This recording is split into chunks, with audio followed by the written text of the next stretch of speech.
Nandritra ny efatrandro zany nanomboka tamin'ny 2020 ka hatramin'ny 2020 Jona androan'izao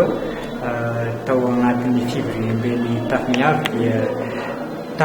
vita zany ny laminasa sy ny stratégie ny Tafiniavy mandrapahatonga amin'ny 2020. Tafiditra tao anatin'izany ny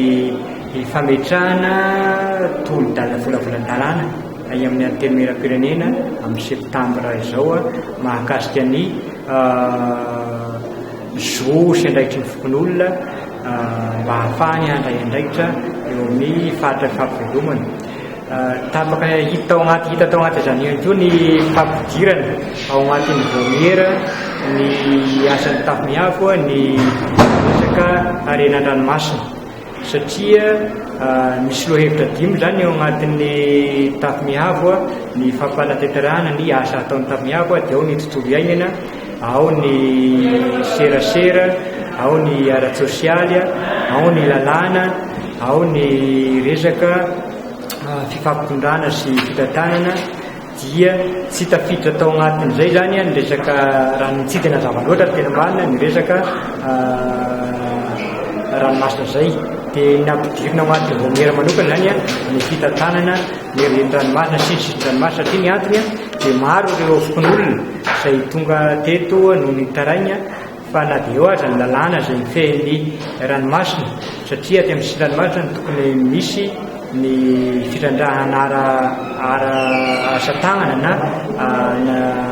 ho an'ny fokon'olona malagasy fa ny amin'ny lavidavitra kokoa dia ho an'ny sambavety dia tsy mametraka an'izay zany ireo mpitrandraka vavety ireo fa mandogno an'ny fokon'olona aty amin'ny sisiny ranomasina dia lasa betsaka ireo fokon'olona maty zany hoe tsy mipetraka zany zay zany dia anisan'ny jerena manokana zany io resaka fifehezana ny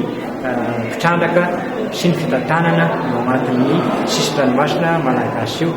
Anisan'ny tapaka teto ihany koa tsy dia mihiratra loatra tao anatin'ny andraikitry ny Tafiniavy na dia hoe harena voajanahary aza ny fijerena resaka tsy resaka fandriam-pahalemana zay dia tafiditra tao zany ny fametrahana ny dinam-pokon'olona isam-paritra na isaky ny faritra fahavelomana satria hatramin'izay ara-tantara ka hatramin'izao dia everina fa ny fokon'olona no fanohitra ny fampivoarana ny firenena malagasy satria na inona politika nandalo teto na inona krizy nandalo teto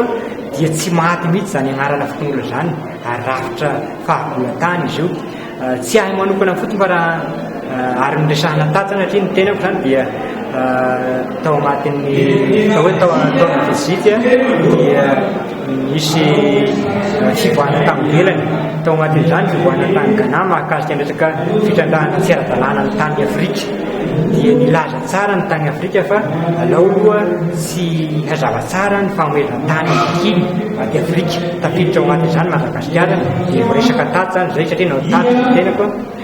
mahasolontain'ny fokon'olona malagasy nisy dia ihany koa natao tany Senegal sy Maroc izay mahakasika ny resaka fanomezana tombon-dahiny